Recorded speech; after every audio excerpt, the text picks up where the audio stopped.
In keeping with the holiday break idea, we took a break from filming Amplify Your Business, and instead we are resurfacing one of our favorite episodes from our past couple of years of filming Amplify Your Business. Now, this particular interview is with Trisha Bower. She is the Chief Baking Officer over at Eat My Shortbread. I want to share this one with you for two reasons. One, I mean, when I think about shortbread, I think about Christmas and vice versa. Those are two very much linked for me. And there is nobody that does shortbread better than Trisha. Now, the other thing that I really appreciated about this interview was the fact that she says that her success was really built on her staying within her lane, having laser focus on the things that she does great. And there is nobody that does shortbread better than this lady. And there's a reason why she's been so successful. I think you're going to really enjoy this episode, so check it out. So I'm joined today with Trisha Bower, Chief Baking Officer with Eat My Shortbread. Welcome to the show, Trisha. Hey, thank you so much, Lance. Now, I'm serious off the top of the show here, talking about how great your product is. And you had sent over a bunch of different little treats for me. So this is the little bite-sized shortbread. This is crack, which has the caramel, salted caramel coated on top of it. And you can see it's pretty much empty. I have one little piece left that in here because it is truly crack. It's unbelievable. The brownie with the caramel and that in it that you sent me was incredible. Yeah, you also sent a bunch of these scones, I guess, right? Oh, Yeah. scones. Okay. We'll go with scones. Yeah. Yeah, and they are super tasty too. So a bunch of different flavors there, and yeah, my family's just been enjoying it, eating it all up. It is really, really tasty stuff. So I was excited to see this big package show up, and we've been nibbling on this for a little while. But enough about my love of shortbread. Let's talk a little bit about your business and what it was that you wanted to create. So tell me the backstory to Eat My Shortbread. Sure. Sure. Um, so a long time ago, probably in the early 90s, I tasted some shortbread at a family function, and I knew instantly I could do something with it. I immediately stuffed my hoodie pocket with the shortbread cookies and went to a private place in the house and devoured them.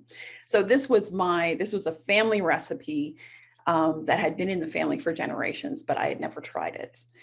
And I'm youngest of 7 kids, grew up in Northern Ontario, always cooking, always baking, always creating in the kitchen.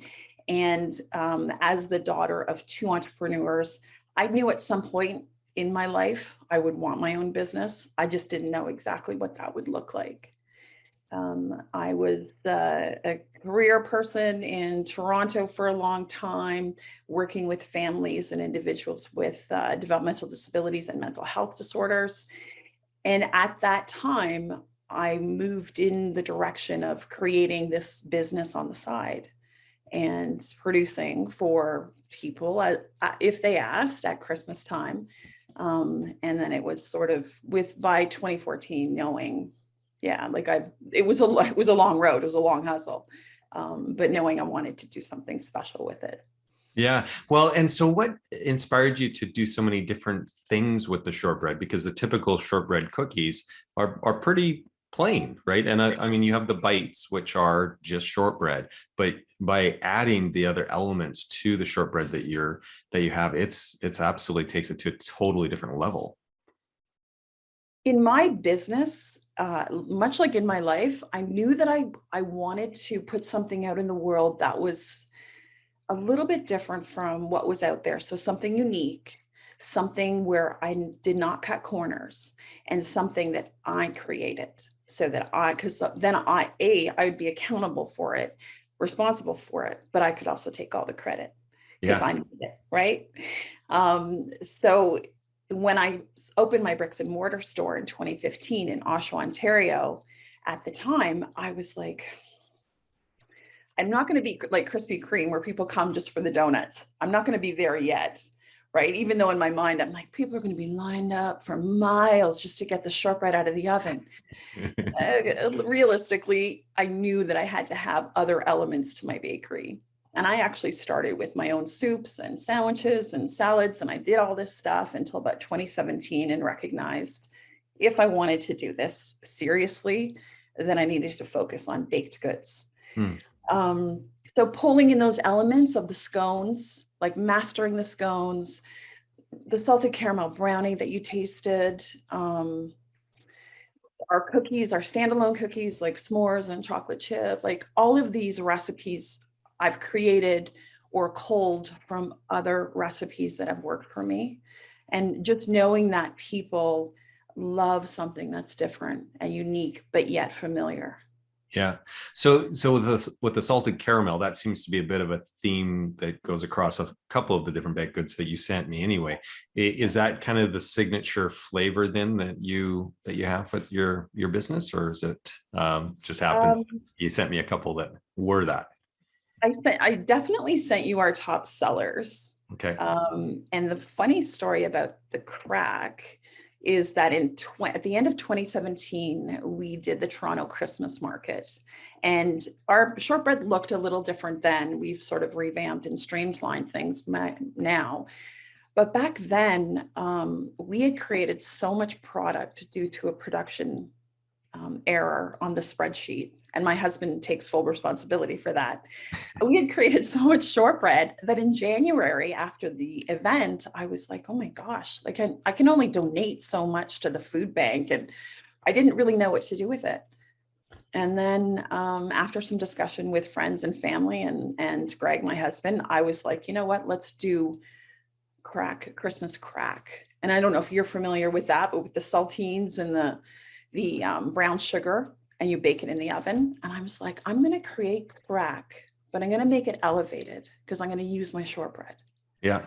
So that's how that was born. And then eventually within a year and a half, I realized, I can't really call it crack. Coming from a social work background, I knew I needed to kind of be a little bit more sensitive just to the opioid crisis, to the fact Yeah. that this could trigger for some customers, that it's just not in me to ever be that way. So a girlfriend of mine from Ireland suggested crack, which in Ireland is Gaelic for like fun times and good times. So I thought that was perfect. Oh, that's really But cool. going back to your question about the salted caramel, I don't know if you've noticed, but has really risen in popularity in the past 5 years. And it's just something that resonates with a lot of people because there's sweetness there, there's salt there, and especially in the crack, there's some fudgy pieces, there's some crispy pieces. It really is, to me, it is the perfect flavor combination with the Oh, shortbread. yeah, like I've never tasted shortbread like that ever. Like, some people will put different types of toppings on their shortbread for the Christmas shortbreads, right? Cookies and so on. But I've never tasted anything like this. It is really great, and I love the way that it's all broken up, right? You must make it in a sheet or something, and then you break it because it's just all different shapes and so on, and just tasty, and like it's different sizes, and there's chunks in there, and it's just yeah, it is so good. Very dangerous. It really truly is. Yeah. Okay. So eat my shortbread. The name. I just want to address that right off the top here. So how did you come up with the name? Because it's very different than what you would hear any other bakery really call their business. So walk me through the naming process that you had. So if you can't tell by now, pardon me, I have a great sense of humor and I don't take life too seriously. And so why would I want to call my company something really serious, like, or boring, like Trisha Shortbreads, or I don't know. So the name obviously is a derivative from Eat My Shorts from Bart Simpson. Yeah. And it just sort of happened that grew into the company's name because it's sort of tongue in cheek. It's this call to action, like eat my shortbread, right? And it gives people sort of that, it disarms people, certainly. Like when I would do a lot of shows in person and events, people would be like, eat what? And I'm like, it's Eat My Shortbread. And then they're like, oh yeah, right. So it immediately disarms someone who might just be feeling a little like, whatever. So I've had a lot of fun with the name. People respond really well to it. And as a call to action, you really should eat my shortbread. Yeah. Yeah. I love the fact that it is a call to action. It's right within the name. It's really Right. great. I think it's brilliant. Now, one thing that some people might be concerned about when they get to like really narrow it down to one product, because you do multiple other products. Was that a concern of yours at all, where it's just in the name focused on shortbread? I think initially it was. And but also knowing obviously that I would have to bring in other products to when I was building my brand. Um, I don't think there's anything wrong with it because I know that's not what you're implying, that there's something wrong with it, but it's like, I think it stays in people's minds, right? And so then I want that name to be synonymous with premium baked goods. Yeah. Yeah. Well, Yeah. and the product speaks for itself. I mean, right across the board, all the products that I've tasted is just fantastic. So, okay, so let's get into your journey of your entrepreneurial journey. So, when you started the business back in '95, and I think it's what you said, right? And then it was 2014 when you really, stepped it up to more of a full-time business. So there was quite a number of years there in which you were doing it as a bit of a side hustle. I'm really curious about, that's a long time to kind of foster a business. And so what was holding you back from jumping in with both feet and really, declaring that this is what you're going to be doing now, and stepping away from that, the other job, the paying job? Mhm. It's This is such a challenge for entrepreneurs. And I can only speak to my experience with it, of course. But I I had three reasons to not do it, my three children, Hmm. but I also had three reasons to do it because I wanted to be an example to my children that you can pursue your dreams, you can pursue your goals, and at the same time, you you can meet the needs of others in your family, you can still be a friend and be a parent and be a spouse and all of that stuff. So it did take a long time. And I think if I ever went on Dragon's Den, they'd be like, "What? Like, how come your company isn't, how come your valuation isn't 500 million or something if you've been at this for so long?" Yeah. And I've never just done it for the money, obviously. That's a whole other conversation. Um, it's terrifying to stop receiving the paycheck from your 9 to 5. And the way that I did that was I took baby steps, incremental steps. That's why it's taking me so long to create this business and bring it to where it is, because I think it's really, really wise to know yourself, to know your product, and know the marketplace, and treat yourself with kindness, right? Like treat yourself as, really support and know yourself and honor what you're saying about your business and what you're able to manage and what you're able to handle. Yeah. And at the same time, you've got to take risks, but Yeah. they can be calculated risks, Yeah. strategic risks. Yeah. So, Yeah. Yeah. I think so. Like for me, when I think of, a woman with three children, as you're trying to build this business and to make that leap, that's really scary. There's a lot of responsibilities there, and also a lot of commitments, on your time and so on. So to be able to try to foster a business at the same time would be difficult. But then also, just jumping in, because for me, and this is one of the things I love talking to really young people. I had an opportunity when I was in high school. They were running a pilot program for entrepreneurship, and so they were trying to encourage high school kids to start little businesses and so on. And so it was a really exciting program, and it was in a smaller town, and so there just wasn't anything like that ever done before. And so I was one of the first kids to kind of go through that program, and so I started my first business when I was 17, because it was a kind of a pass or fail. You had to, if you made $1, you passed. If you didn't, you failed, kind of thing. And all the different steps and processes and the research and the market testing, all that stuff we had to go through and learn, which it was just absolutely fascinating.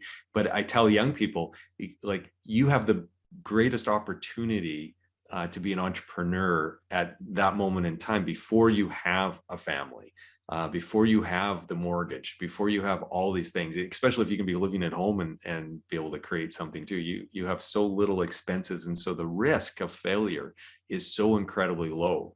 But the risk of failure for somebody who has 3 children that they're trying to feed and support and run around to sports and everything else, like, it's really scary. And so it's amazing in some respect that anybody at that stage in their life can actually start any type of business, because it is really difficult. There's a lot of risk there.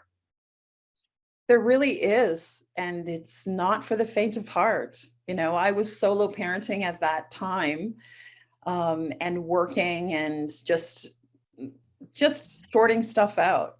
Um, it's yeah, the advice that I give to people now who ask that question, like, what helps you decide, or how am I going to know when is the best time to go, you know, to leave my job and do this, and we could sit down and I could say, well, let me look at your numbers. But it's not just about your numbers. It's about how ready are you to do all the work, and Yeah. how ready do you feel to take that leap. Yeah. And I think one part for me, Lance, that I kept going back to in my mind, I've had a career, I have tons of transferable skills. If this fails, if I need to, I can go back, or I can look to the left, or look over there and find something else. Just if my business is not a success, or the success that I want it to be, I still have tons and tons of things to offer. Right? And there's lots of different ways to make money Yeah. legally. And so it's that was always in the back of my mind. And at the same time going, I am not going to fail. Yeah. I am doing this. Like, I'm taking this right to the end. Yeah. Yeah. Awesome. Okay. So let's, speaking of that then, what is the secret to your success thus far? What do you think has driven your success? I would say really knowing myself, and I know I've mentioned that, knowing myself, knowing my capabilities, Okay. and staying in my lane, right? I have laser focus and I stay in my lane. Everyone else is doing cupcakes, not me, right? I know my product, I know myself, I know what sells, I know my customers. I would also say that things like, I do a lot of listening. I don't necessarily do a lot of talking, but I listen quite a lot to other entrepreneurs, to experts, to, you know, people that have come before me, and listen to people's mistakes. I of course I'm talking to you, but my preferred way of learning is listening. Yeah. So speaking on that, or just digging into that a little bit. So what piece of advice or pieces of advice have you picked up or received along your journey that were really profound and really impacted then your success and what you're doing today? An important thing that I realized early on, and I used to say this to other entrepreneurs, was any opportunity that came along, say yes to it. Mm. And then I was like, is that true though? Is that really what would benefit me the most? So what I do say now when opportunities come is I say, maybe I'll take a look at it. And oftentimes it ends up being a no, thank you. Yeah. Like, I appreciate the opportunity, but this doesn't fit into whatever. Because I think as an entrepreneur, it's like I get out of the gate and I'm like, yes, of course I'll do that. Yes, I can make that for you. I don't do wedding cakes, but I'll make yours, right? Like, it was just sort of this crazy pandemonium and this panicky feeling like, well, I've got to make money right away. I've got to do it. Yep. Okay, calm down, just relax, know who you are, know your products, know your value, know your pricing. And I would say that's a secret. That's not a secret, but that's why I've been successful, is because I continue to put one foot in front of the other every single day. And I'm very calm, and I think I'm wise about the decisions I make for my company.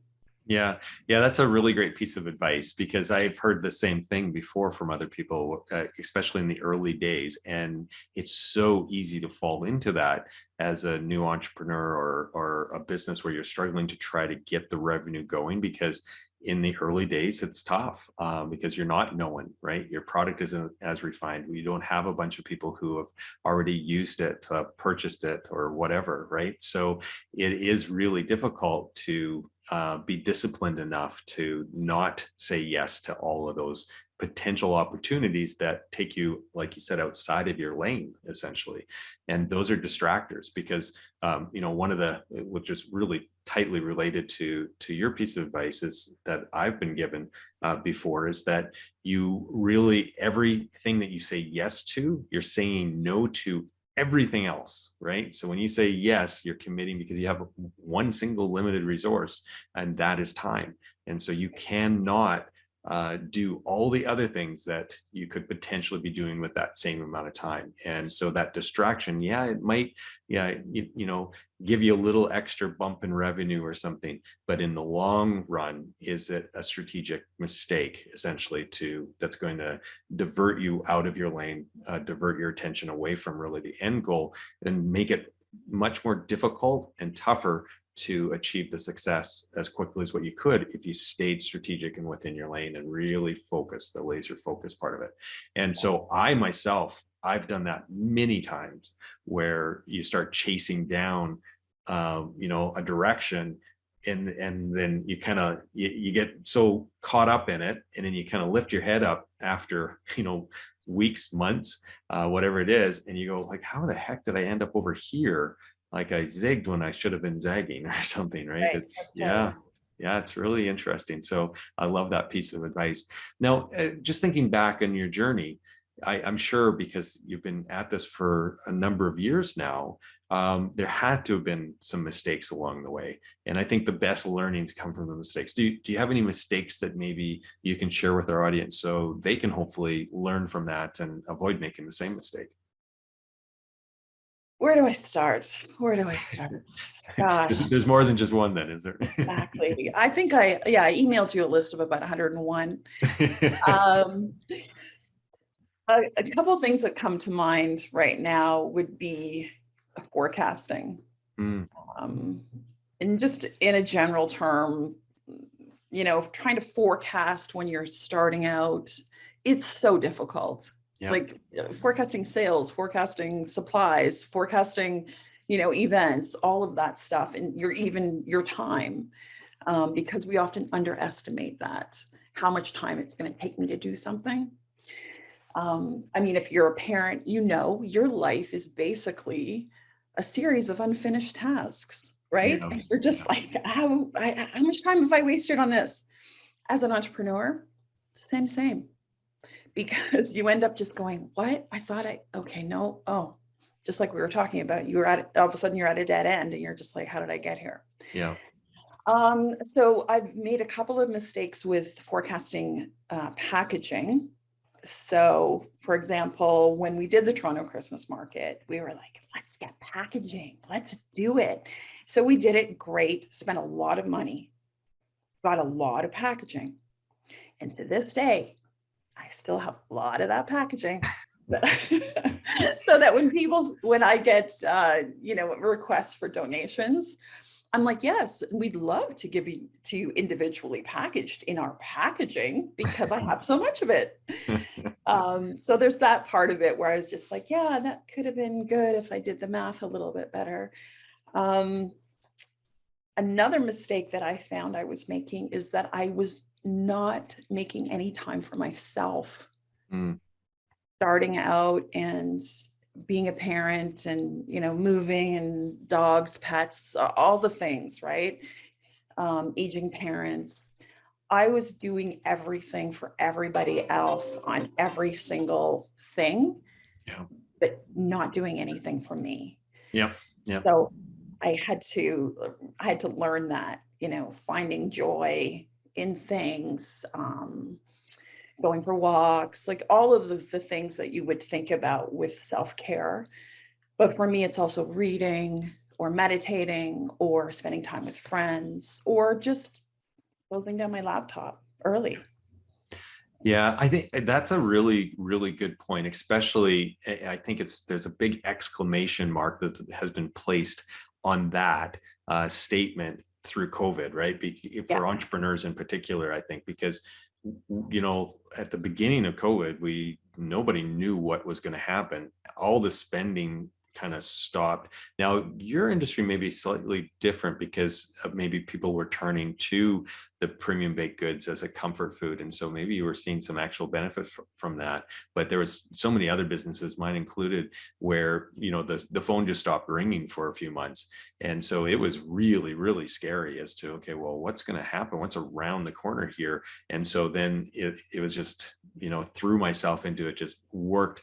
And it felt like actually only recently, probably within the last 6 months, where I've been able to kind of breathe a little bit and go, okay, I'm not in crisis mode anymore. It was like the adrenaline kicked in and it was fight or flight, right?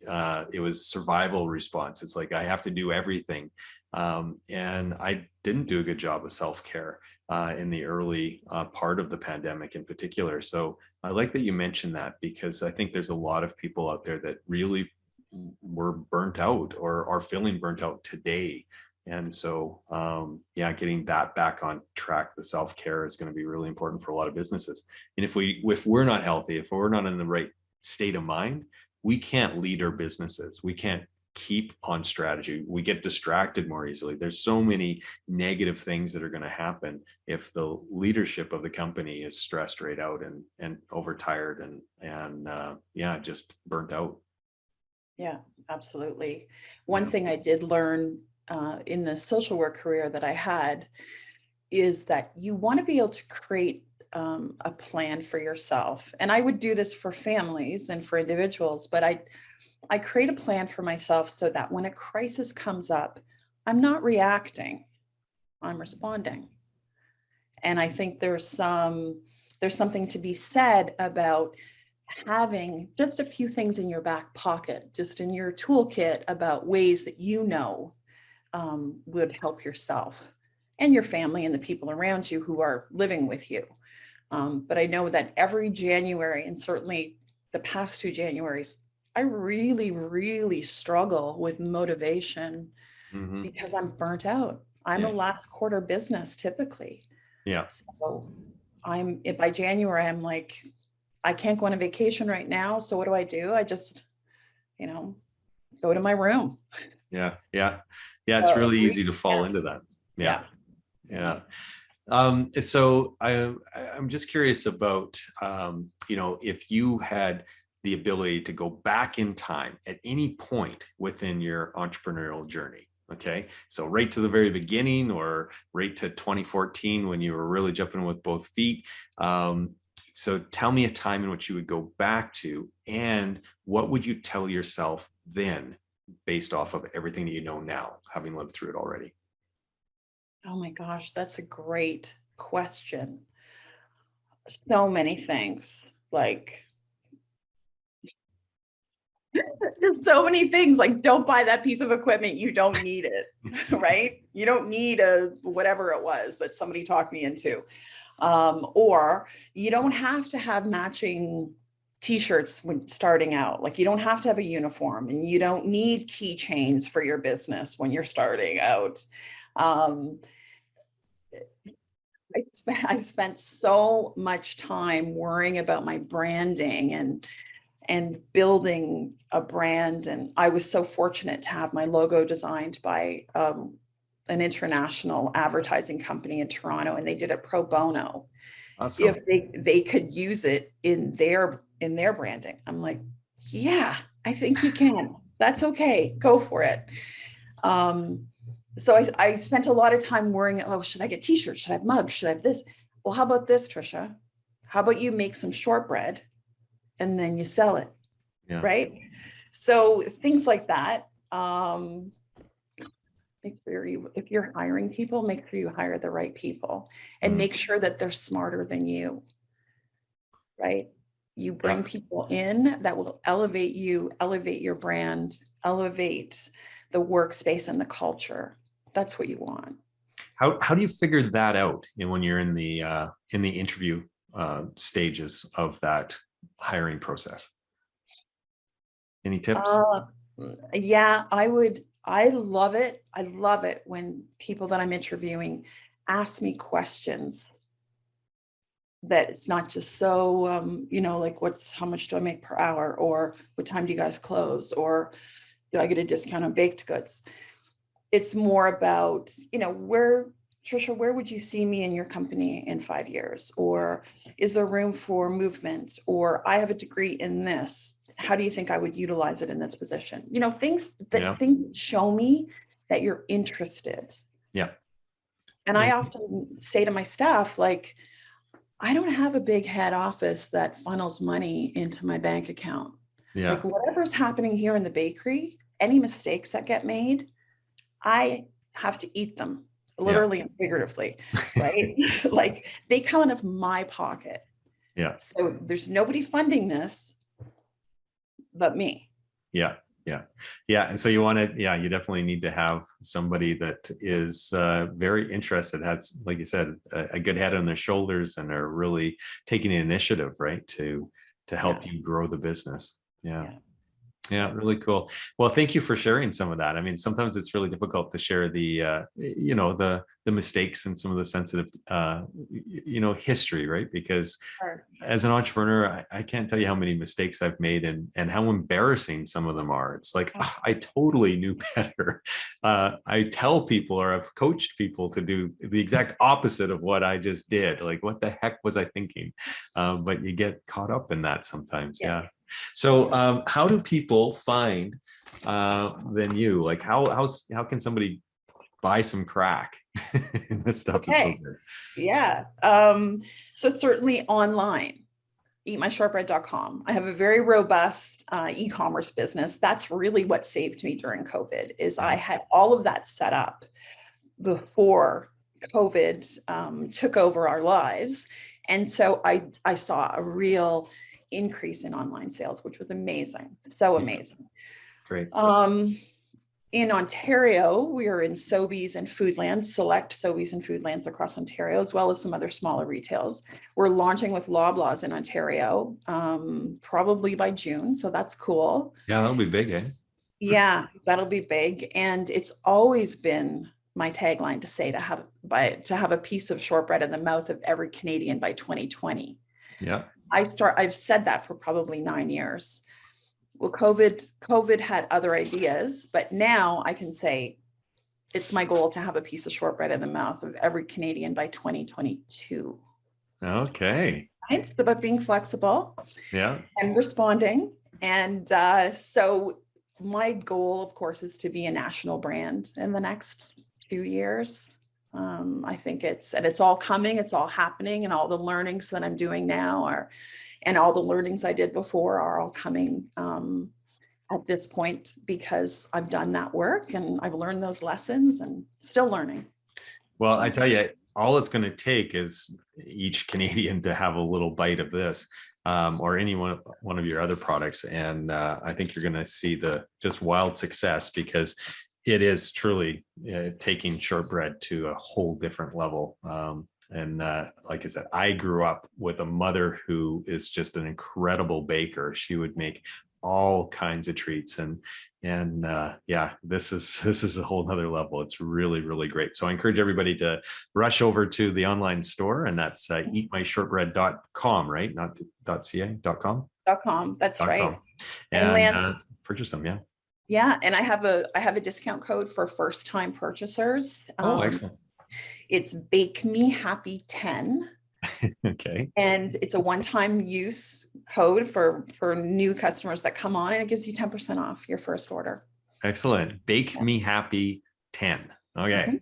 Excellent. Well, thank you so much. I really appreciate you taking the time today, Trisha, to come and share your story, and to, just share some advice with us as well. So thank you so much. Absolutely my pleasure. And if I can be of assistance to anyone else, just reach out and I'm happy to do that. Through the Thank you. website, I presume, Through or the some of the social website, channels? absolutely. Yeah. Or the contact information on the website. That would be good too. Okay, excellent. Well, there you have it, everybody. Another episode of Amplify Your Business is in the books. Thanks for watching. And if you're interested in checking out any of our past episodes, head over to amplifyyourbusiness.ca. That's where you're going to find all of our archives and as well, obviously, all of our future episodes as well. And if you happen to be an entrepreneur who has an interesting story that you'd like to share, there's an application form there. Just hit the button and you can apply to be on the show at a future date. So until next time, everybody take care and stay safe.